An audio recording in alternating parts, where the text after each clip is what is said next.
السلام علیکم۔ بہار اولیاء میں خوش آمدید۔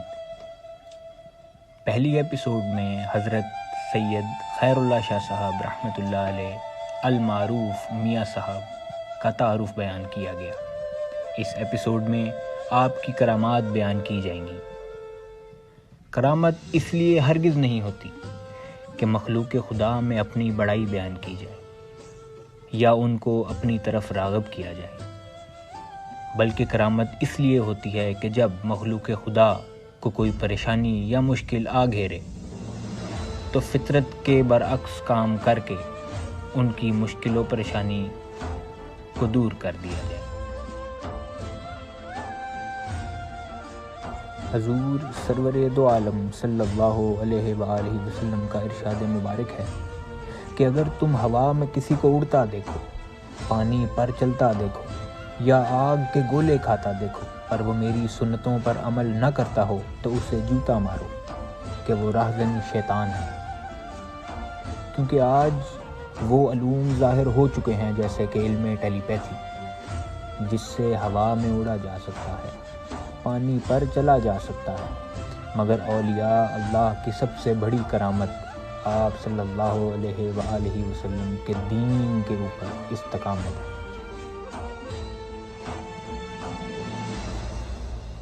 ایک سنیاسی وہ کہ جو جڑی بوٹیوں سے سونا بنا دیتے تھے، آپ کی خدمت میں حاضر ہوا۔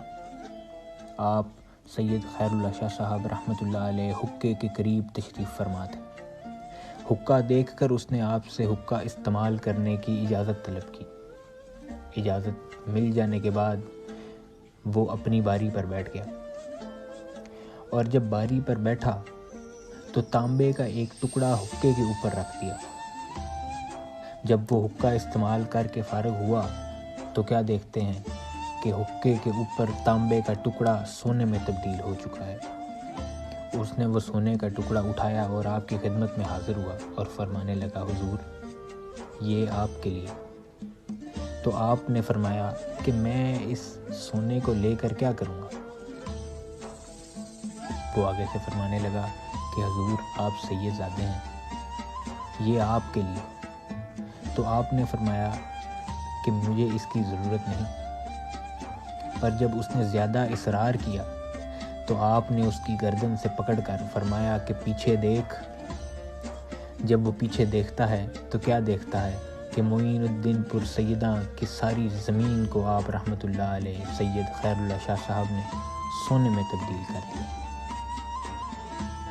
یہ تو اس وقت کی بات ہے کہ جب آپ نے اس زمین کو سونے میں تبدیل کیا، پر آپ کی برکات معین الدین پور سیدہ میں آج بھی جلوہ فروز ہے کہ تب سے لے کر اب تک معین الدین پور سیدہ کی زمین میں ایسا کوئی وقت نہ گزرا کہ جب کوئی صاحب ولی وہاں پر موجود نہ ہو۔ کہ حضرت سلطان العارفین سلطان باہو رحمۃ اللہ علیہ فرماتے ہیں کہ شور شہر تے رحمت وسے جتھے باہو جھالے ہو، کہ جس جگہ پر کوئی صاحب ولی مقیم ہوتا ہے اس جگہ کے اوپر اللہ جل جلالہ کی رحمتیں و برکتیں ہر وقت نازل ہوتی رہتی ہیں۔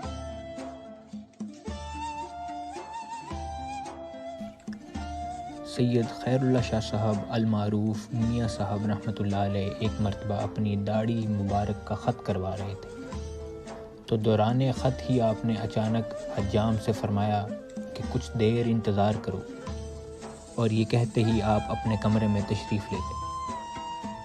جب آپ واپس آئے تو حجام کیا دیکھتا ہے کہ آپ کے کندھے کے اوپر گیلی مٹی لگی ہوئی ہے۔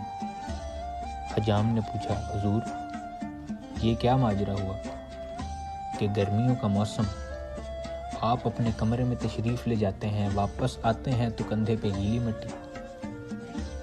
آپ نے بتانے سے انکار فرما دیا اور کہا کہ یہ اللہ جل جلالہ کے رازوں میں سے ایک راز ہے۔ پر جب اس حجام نے اصرار کیا تو آپ نے فرمایا، اے حجام، معین الدین پور سیدہ کے ساتھ گاؤں بھولا کی ایک بارات سیالکوٹ جا رہی تھی۔ جب وہ دلہن لے کر واپس آئی تو کیا ہوا کہ کشتی میں سوراخ ہو گیا۔ تو اس بارات نے پکارا کہ معین الدین پور والے میاں جی ہماری مدد کو آئیے۔ آپ فوراً اپنے کمرے میں تشریف لے گئے اور وہیں کشتی کو کاندھا دیا اور اس کو کنارے پر لگا دیا۔ اس حجام نے یہ بات سنی اور باقاعدہ مشاہدہ کیا کہ جیسے ہی وہ کشتی کنارے پہ لگی تو تمام گاؤں والے آپ کی خدمت میں حاضر ہوئے اور آپ کے ہاتھ پر دست بیعت ہوئے، اور انہی کے بارے میں آپ کا قول مبارک ہے کہ جب تک یہ گاؤں آباد رہے گا یہ ہمارا ہی مرید رہے گا۔ میاں صاحب رحمۃ اللہ علیہ کی اس کرامت سے آپ تمام لوگوں نے یہ مشاہدہ فرمایا کہ اولیاء اللہ کی تمام تر کرامات فقط مخلوق خدا پر شفقت کے لیے ہوتی ہیں۔ ہم تہ دل سے ممنون ہیں۔ پیر سرکار سید علی اصغر شاہ صاحب رحمۃ اللہ علیہ، قبیلہ واڑے والے، پیر سید سیف شاہ صاحب، سید قمر شاہ صاحب اور آپ کی پوری فیملی کا، کہ جنہوں نے ہماری مدد کی۔ سید خیر اللہ شاہ صاحب رحمۃ اللہ علیہ کے بارے میں معلومات فراہم کرنے میں، اور وہ تمام احباب جو مددگار ثابت ہوئے۔ سید حکیم نجم الحسن شاہ صاحب، قبیلہ معصوم شاہیے، سید علی حیدر جعفری الخوارزمی، قبیلہ اندھیرے شانے، سید فیضان علی شاہ جعفری الخوارزمی، قبیلہ کھولیاں والے شانے، مرزا محسن صاحب، حافظ فہد صاحب، سید طالب حسین شاہ جعفری الخوارزمی، قبیلہ بہادر شاہیے، الطاف یوسف صاحب اور سید عزت مآب شاہ جعفری الخوارزمی، قبیلہ بگے شانے۔